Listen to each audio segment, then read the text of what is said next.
Hello and welcome to MCC TV International Show. My name is John Dabeet. I'm the Business Department Coordinator. I teach economics and statistics and also host this show.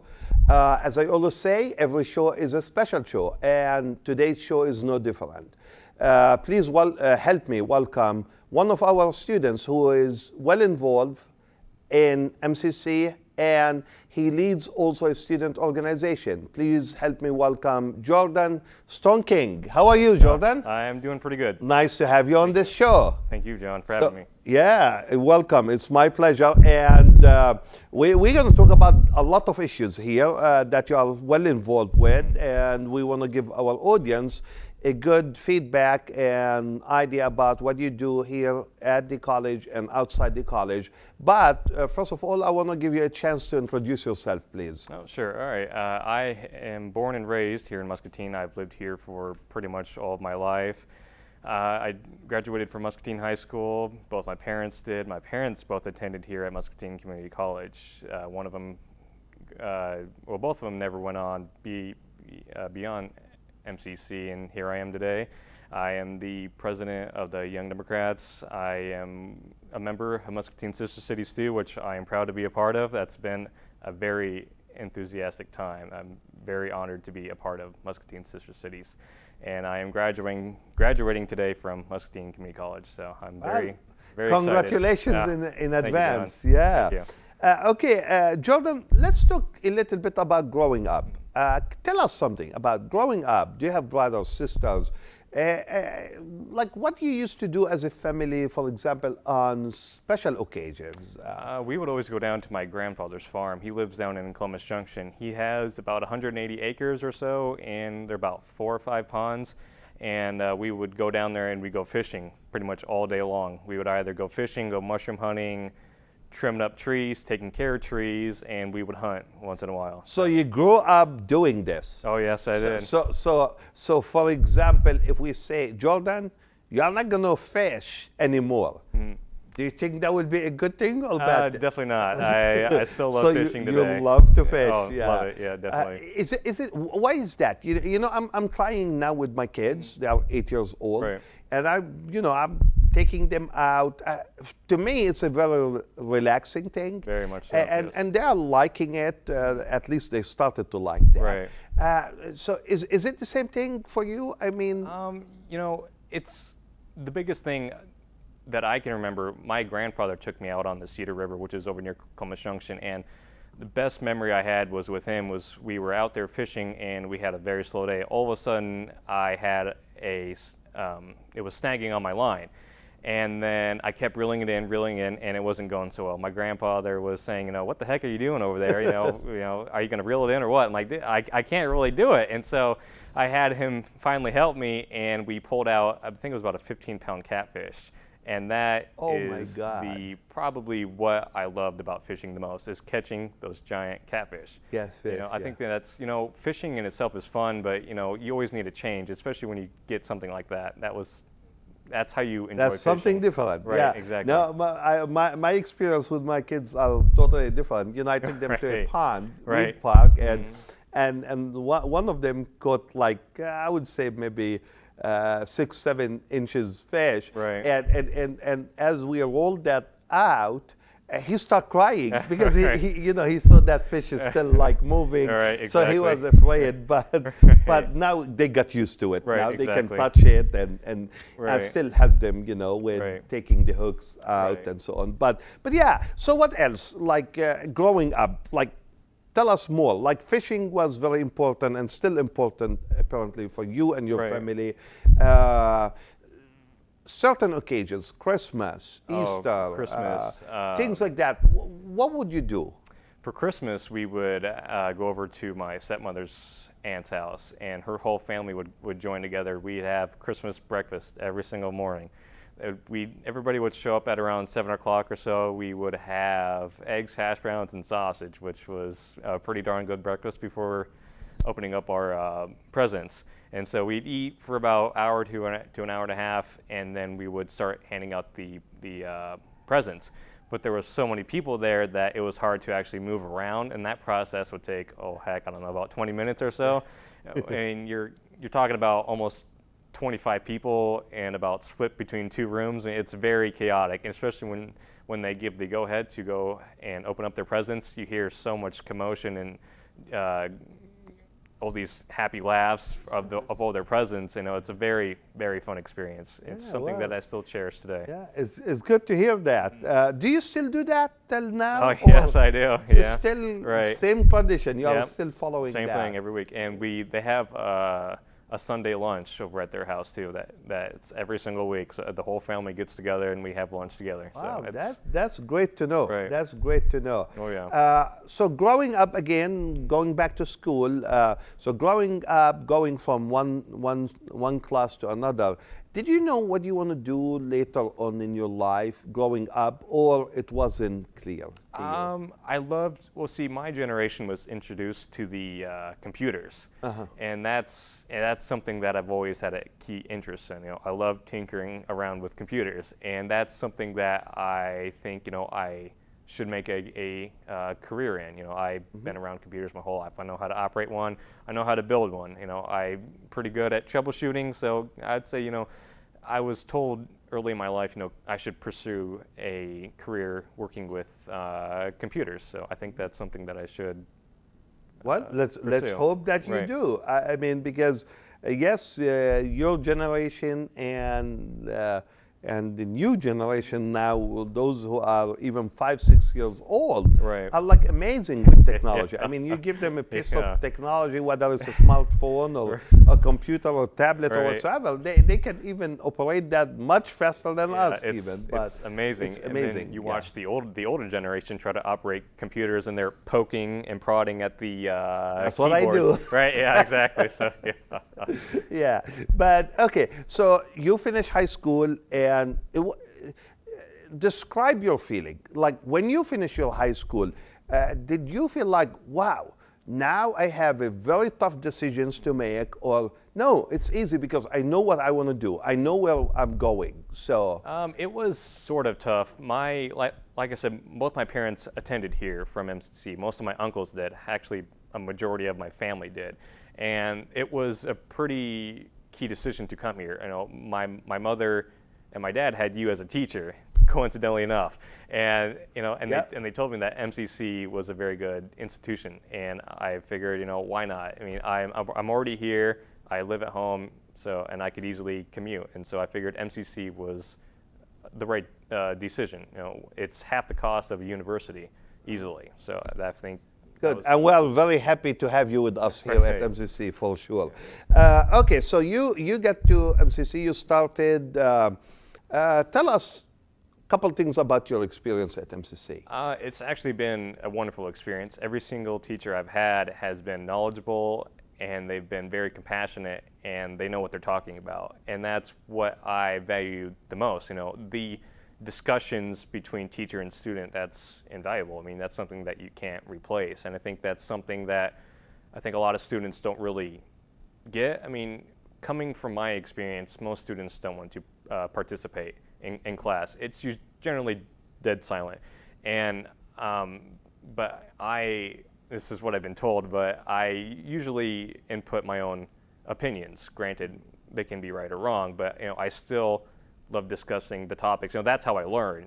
That's because we're bouncing off ideas constantly, and that's how I'm getting the information, and that's how it makes sense to me.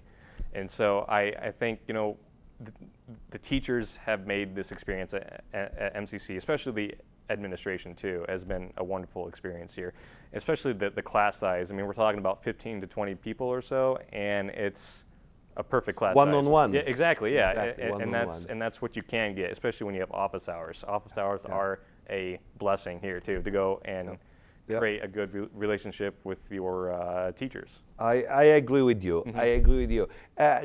Question, Jordan. At some point in time, I noticed that you decided that you want to become very active, especially in politics. Right. Hence, you are the president of MCC Young Democrats. Right. Tell us more about that. Why did you get involved? What it means to you to be involved in politics, and what do you like to see things different? I think it's certainly a key issue that most people my age need to get involved. I think it should be mandatory for us to be involved, because we are our future's leaders. I mean, that's, we need to get involved, otherwise we stay out of the loop. And another thing I'd like to change is that, we need, like I said, young students have to get involved. I mean, especially something here on campus, becoming involved in clubs like the Young Democrats, you can learn a lot of experience.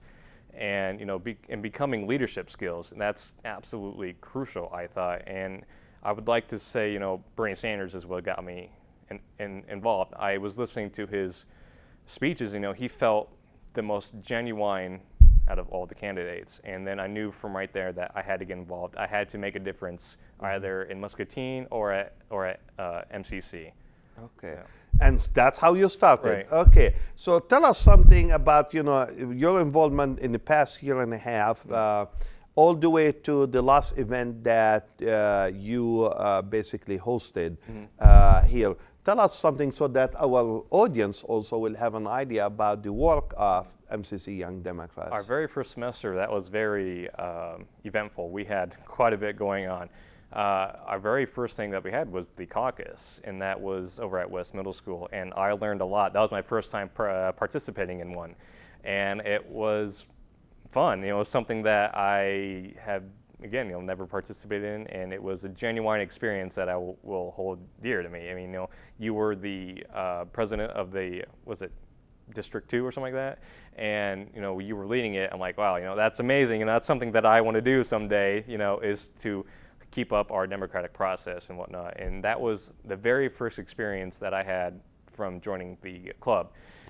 We would have candidates from Senate and state, and also sheriff.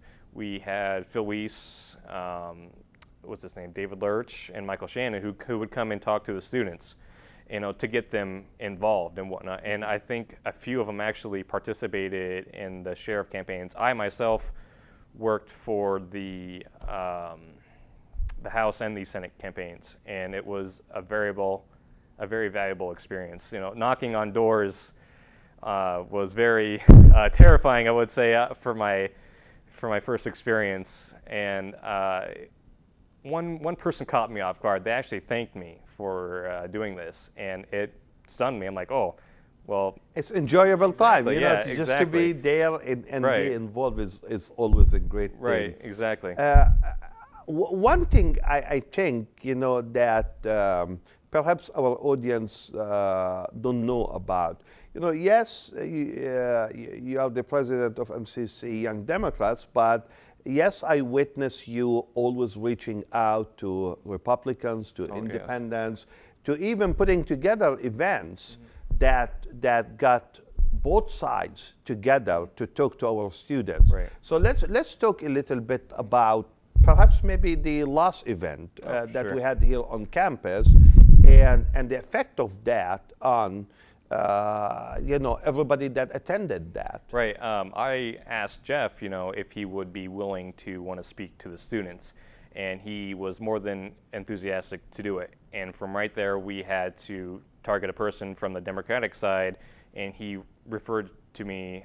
His name was Akil Abdul Samad, and from there we initiated contact with him to, our purpose for him was to come down to Muscatine to talk about civility and politics. With this last election cycle, it was very ugly, and I think from here we need to start mending the gap between the Republicans and the Democrats. If we don't, my ideal thing for it was that we need to work together, otherwise we aren't going to go anywhere. And that's something that I said to Jeff too, and he was more than happy to start from there. And so we got both of them together here at MCC to speak to the students, and it was full. I mean, they were bringing in chairs, and we had easily probably 60 to 70 people there, and it was a enthusiastic event for everybody. Akil's message and Jeff's message was get involved and be civil to each other, and that's what I've been trying to tell students. Just get involved, and also at the same time respect one another, regardless of your political Exactly. affiliation. Yeah, And that's exactly. that's the message, and that's the key. As an educational institution. As a matter of fact, it is important for us to encourage students to become part of the system and part of the process, regardless what they want to do, which side they want to stand with. But that's a great message, and I know for sure you did a great job bringing both sides together in an amazing, I would say, event that reflected on your leadership to this group. So many thanks also for doing that. I know that Chad, our producer, has some pictures that you would like to share with our audience too. And once Chad starts rolling those pictures, we'll ask you to start explaining, some of the pictures. But also, part of this too has something to do with Sister City and your involvement. But I see that Chad already rolled the first picture. Oh, yes. So let's talk about the first one. That was our first meeting for all the students who were selected to go to China. There's 11 of us right there. We were missing 2 others. We had basically a informal meet and greet between everybody. And it was very interesting for what she was saying. We were selected out of about 40 people, I believe. So it was a very competitive process. And so I was very enthusiastic to hear something like that. I remember the day that I saw the email confirming me, like the biggest smile came. And we will talk about that in a little bit. Right. Okay, so this is like the group that will be leaving in July to China. Yep, that's correct. Spending a month in China from MCC and from the high school. Yeah. What do we see here? His name was Roman Basic. He was part of the Ukrainian delegation that came, I believe it was in November.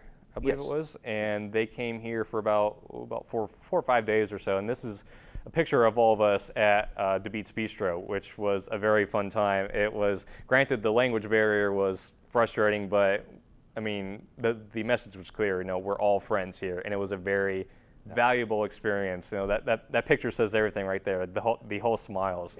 So it was very good. And then this is just another view of everybody there, and they all sat in the back, and I was sitting next to them. And, it was, again, a very fun time, and seriously, probably one of the best nights of my life, I would say, easily. And this is us at the city council meeting. For about the first half an hour, what you would say the equivalency of the mayor was handing out gifts to our mayor. And we had a interpreter there, luckily, to discuss and whatnot. And before the meeting, they all got to meet the mayor before this, and it was, again, a very valuable experience for everybody to meet their counterparts. This was when we had the German delegation here, and this was with me and Mr. Tripp. I can't remember what we were discussing about exactly, but we were talking about something interesting. I believe it was about colleges and whatnot. So, but talking with the Germans was a very, very valuable experience. It was enticing to learn about their country and whatnot and what they do. So it was, again, this is why I love Sister Cities, is to meet foreign people. Yeah. Well, obviously, talking about this and the passion that you have, and you can tell, I can tell that you have really a lot of passion about Sister City mission and so on. So you decided to get involved with Sister City. So are you planning to continue to be involved? Are you planning, hopefully in the future, to visit some of our sister cities? Oh, definitely. That is something that I would love to be a part of a formal delegation.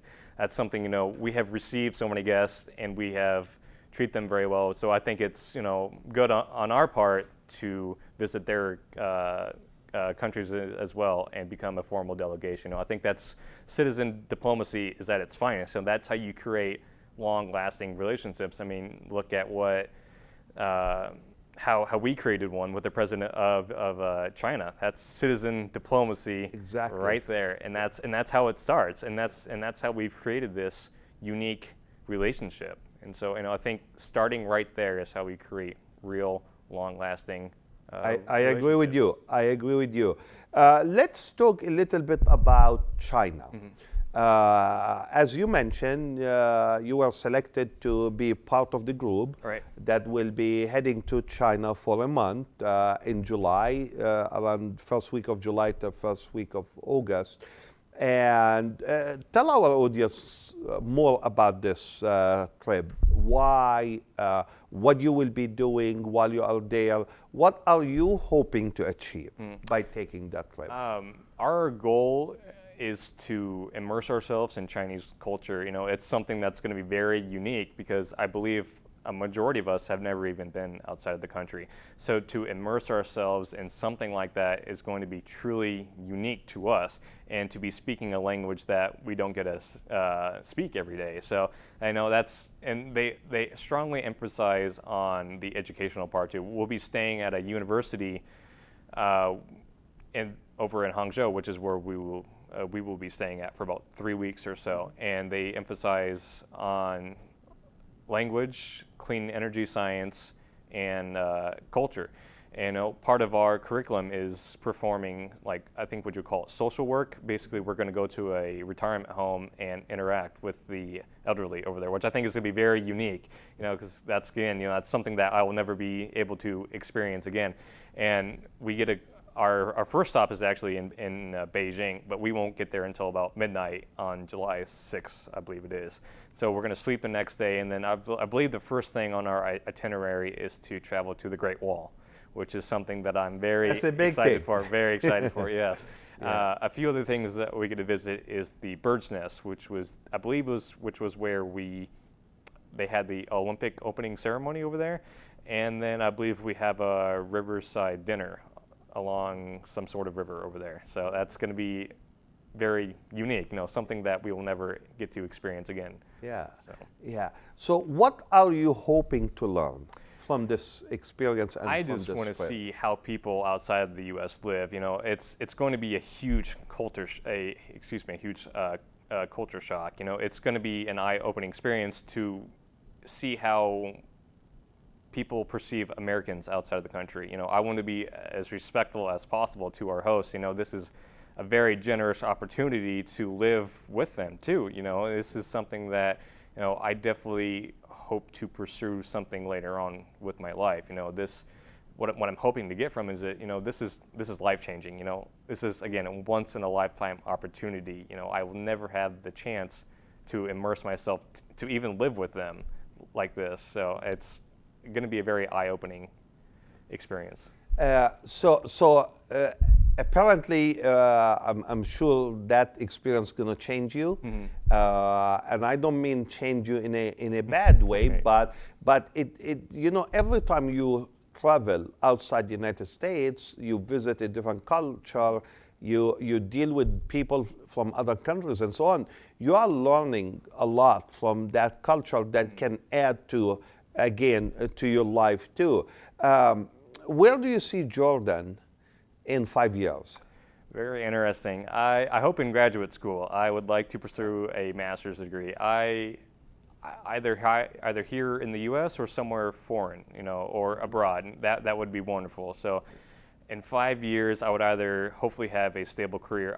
My ultimate goal would be a civil servant, something in the public sector. That's something that I definitely want to do. I would say, my job right now is assisting adults who need help. And that's something that I want to do. I want to help people for the rest of my life. Okay. So. Well, that's really very good. Can you tell us, and I don't know if you have an answer for that question, but that's fine. Where are you going after MCC? Would you mind sharing that with us? University of Northern Iowa. University of Northern Iowa. And majoring in?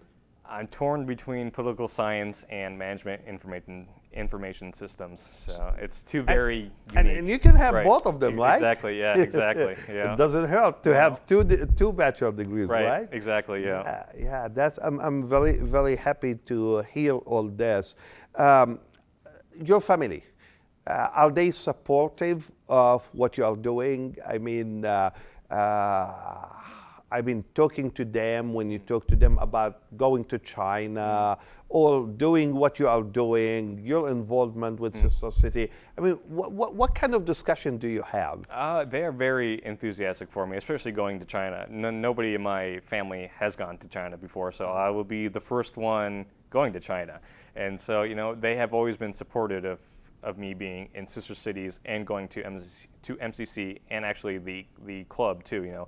They always stress, a good education will put you very far in life, and also being involved. I've certainly I've learned from you to be involved no matter what. That's something that I have taken away from you the most. Just And be. that's an honor for me, Jordan. Oh, that's great. an honor for me to say that.